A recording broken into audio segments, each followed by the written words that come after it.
భాగస్వామ్య పెట్టుబడుల సదస్సులో భాగంగా సాగర తీరం సుందరీకరణ పనులను భీమిలి ఎమ్మెల్యే గంటా శ్రీనివాసరావు రుషికొండలో పరిశీలించారు. రుషికొండ సాగర తీరంలో కూటమి ప్రభుత్వ అభిమాని నరసింహ ఇసుకతో తయారు చేసిన చంద్రబాబు, మోడీ, పవన్, లోకేష్ల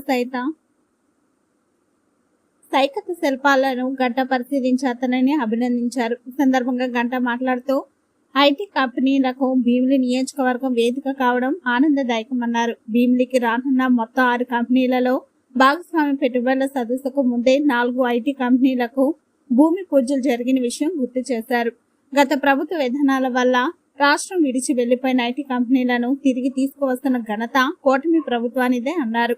గతంలో ఎన్నడూ లేని విధంగా ఈ నెల 14, 15వ తేదీలలో సమ్మిట్ జరగబోతుందని, వందలాది ఎంఓయూలు, లక్షలాది కోట్ల రూపాయలతో ఈ సమ్మిట్ జరగబోతున్న విషయాన్ని ప్రస్తావించారు.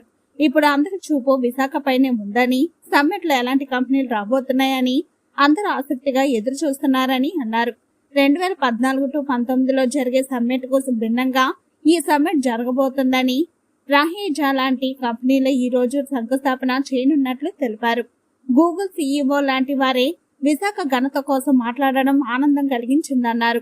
ఆంధ్రప్రదేశ్ లో పెట్టుబడుల వరద రాబోతుందని, గత ప్రభుత్వంలో అమర్ రాజా బ్యాటరీస్, లూలు లాంటి కంపెనీలను గత ప్రభుత్వంలో జగన్ తరిమేసిన ఇప్పుడు లూలు కంపెనీ మళ్లీ చంద్రబాబు బ్రాండ్ చూసి రేపు జరిగే సమ్మిట్ లో పాల్గొనబోతుందని తెలిపారు.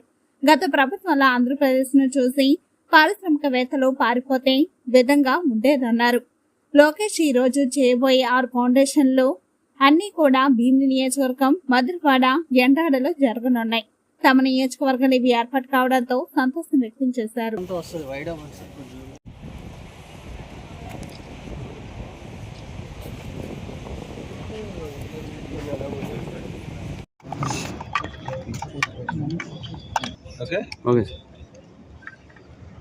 అందరికీ ముందుగా నమస్కారం. ఎన్నో రోజులుగా ఎదురు చూస్తున్న విశాఖ పార్ట్నర్షిప్ సమ్మిట్కి నిన్న సాయంత్రం ముఖ్యమంత్రి గారు రేపు 14, 15 2 రోజుల పాటు గతంలో ఎప్పుడు జరిగిన విధంగా వందలాది ఎంఓయూలు, లక్షలాది కోట్ల ఇన్వెస్ట్మెంట్స్ తోటి, అలాగే లక్షలాది మంది యువతకి ఉపాధి కలిగే విధంగా ఒక పండగ వాతావరణంలో ఈ సమ్మిట్ జరగబోతాం. మరి రాష్ట్రం మొత్తం కూడా ఎక్కడ చూసినా కూడా అదే డిస్కషన్. విశాఖపట్నంలో జరుగుతున్న పార్ట్నర్షిప్ సమ్మిట్లో ఎలాంటి ఇన్వెస్ట్మెంట్స్ రాబోతా ఉన్నాయి, ఎలాంటి జాతీయ అంతర్జాతీయ స్థాయి కంపెనీస్ రాబోతున్నాయి, వీటన్నిటికి సంబంధించి కూడా ఒక చర్చ జరుగుతూ ఉంది. గతంలో కూడా మనం ఈ పార్ట్నర్షిప్ సమ్మిట్లో 2014, 19లో కూడా ఒక 3 సార్లు చేసాం. అయితే దానికి దీనికి భిన్నంగా ఈసారి ఒక ప్రెస్టీజియస్ కంపెనీస్, గూగుల్ లాంటి కంపెనీలు కూడా మన ఈ సమ్మిట్లో పార్టిసిపేట్ చేస్తూ ఉన్నాయి. ఈరోజు యువనాయకులు గారు మధ్యాహ్నం 2 o'clock వస్తూ ఉన్నారు. మన భీమిలి నియోజకవర్గంలో 6 కంపెనీస్కి శంకుస్థాపన చేస్తూ ఉన్నారు. అందులో ఇంక్లూడింగ్ రహేజా, దాంతోపాటు వరల్డ్ ట్రేడ్ సెంటర్, ఇవన్నీ కూడా ఈరోజు శంకుస్థాపన అవుతాయి. అలాగే రేపు మార్నింగ్ నుంచి 15 సాయంత్రం దాకా కూడా ఏ కంపెనీలు ఏంటనేది మొత్తం ఇప్పటికే ఇంటిమేట్ చేసి వాళ్ళందరితో ఎంఐలు రెడీ చేసి అవన్నీ గౌరవ ముఖ్యమంత్రి గారు అలాగే ఇతర ముఖ్య అతిథులందరూ కూడా వస్తూ ఉన్నారు. వాళ్ళందరి సమక్షంలో ఎంఓయూలు కూడా చేసుకోవడం జరుగుతూ ఉంది. విశాఖ అనేది ఈరోజు ఒక సిటీ ఆఫ్ డెస్టినీ, ఒక ఫైనాన్షియల్ క్యాపిటల్, వాటన్నిటికి మించి ఒక యాక్సెప్టెన్స్ ఉన్న నగరం. ఎందుకంటే ఒక మంచి కాస్మోపాలిటన్ కల్చర్, ఒక చక్కటి ఒక ప్రకృతికి సంబంధించిన అందమైన ప్రాంతం. గూగుల్ సంబంధించిన CEO సుందర్ పిచ్చై గారు కూడా ఆయన మాటల్లో చెప్పడం జరిగింది. ఒక వైజాగ్ అనే ఒక సిటీ, ఒక బ్యూటిఫుల్ సిటీ, కోస్టల్ సిటీ అని చెప్పి ఆయన చెప్పినట్టుగా ఒక పక్క చక్కటి సముద్రం, ఒక పక్కనే ఎత్తైన కొండలు, స్టీల్ ప్లాంట్, పోర్ట్ లాంటి ఒక ఇండస్ట్రియలైజేషన్ ఉన్న పారిశ్రామిక ప్రాంతం, అలాగే చాలా మంచి పచ్చదనంతో కూడిన గ్రామీణ ప్రాంతం, అలాగే అరకు, పాడేరు లాంటి ఒక ఏజెన్సీ ప్రాంతం, ఇట్లా అన్నీ కలిపి మిక్స్ అయి ఉన్న ప్రాంతం విశాఖపట్నం. మరి అటువంటి విశాఖపట్నానికి పెట్టుబడులు రావడం అనేది మరి చంద్రబాబు నాయుడు గారు, పవన్ కళ్యాణ్ గారు, నరేంద్ర మోడీ గారి నాయకత్వంలో ఏదైతే డబుల్ ఇంజన్ సర్కారు కృషి చేస్తూ ఉందో దాన్ని చేసుకొని పెట్టుబడుల ఒక వరద మనకి ఆంధ్రప్రదేశ్ రాబోతుంది. గతంలో 5 సంవత్సరాలు పరిపాలించిన జగన్మోహన్ రెడ్డి గారు ఉన్న పరిశ్రమలు కూడా ఇక్కడి నుంచి తరిమేశారు.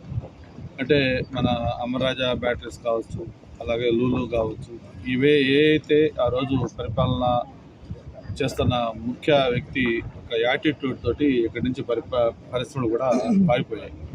మళ్ళీ ఈ రాష్ట్రానికి చంద్రబాబు నాయుడు గారు ముఖ్యమంత్రి అయిన తర్వాత కోల్పోయిన ప్రభావాన్ని తిరిగి తీసుకొచ్చి ఆంధ్రప్రదేశ్ బ్రాండ్ ఇమేజ్ పెంచి మళ్ళీ అవన్నీ కూడా తిరిగి వచ్చేటట్టుగా చేయడం జరుగుతూ ఉంది. ఏదైతే ఆ రోజు జగన్మోహన్ రెడ్డి గారు తరిమేశారో లూలు, ఈరోజు మళ్ళీ లూలు విశాఖపట్నంలో రేపు సమ్మిట్లో ఆయన కూడా పార్టిసిపేట్ చేస్తూ ఉన్నారు, లూలు సిఎండి. అలాగే దానికి భూమి పూజ కూడా జరుగుతుంది. ఇట్లాగా గతంలో ఒక స్టేట్కి ఒక బ్రాండ్ ఇమేజ్ లేకుండా ఆంధ్రప్రదేశ్ అంటే పారిశ్రామికవేత్తలు పారిపోయేవాళ్ళు ఆంధ్రప్రదేశ్ చూడటానికి. అటువంటిది ఈరోజు మరీ కోరి ఆంధ్రప్రదేశ్ వైపు వస్తూ ఉన్నారు. నాకు నిన్న సాయంత్రం నుంచి కూడా దాదాపు ఒక 10-15 మంది ఫోన్లు చేశారు. సార్ మాకు రోజునైందంటున్నారు ఈడీపీ వాళ్ళ ఎంఓఎస్ చేయడానికి, కొంచెం దయచేసి వీలైతే కొంచెం మాకు చెప్పి మాకు కూడా ఇంక్లూడ్ చేయండి సార్ అని చెప్పి నాకు డైరెక్ట్గా చాలా మంది ఫోన్లు చేస్తాను. వాళ్ళ ఉద్దేశంతో దీన్ని మొత్తం అందరికి కూడా తెలిసే విధంగా ఉండటం కోసం అనేది ఈ స్టోర్ నాట్ ఇక్కడ ఏర్పాటు చేయడం. వైజాగ్లో మరి జరిగే ఎంఓఈస్లో నాకు కూడా గర్వకారణం ఏంటంటే దాదాపు మెజారిటీ ఎంఓఈస్ అన్నీ కూడా మన భీమిలి నియోజకవర్గంలో అవుతా ఉన్నాయి. ఈరోజు లోకేష్ బాబు గారు చేసే 6 ఫౌండేషన్స్ కూడా మొత్తం మన భీమిలి, దట్టు మధురవాడ, ఎండాడ ప్రాంతంలో జరుగుతూ ఉన్నాయి.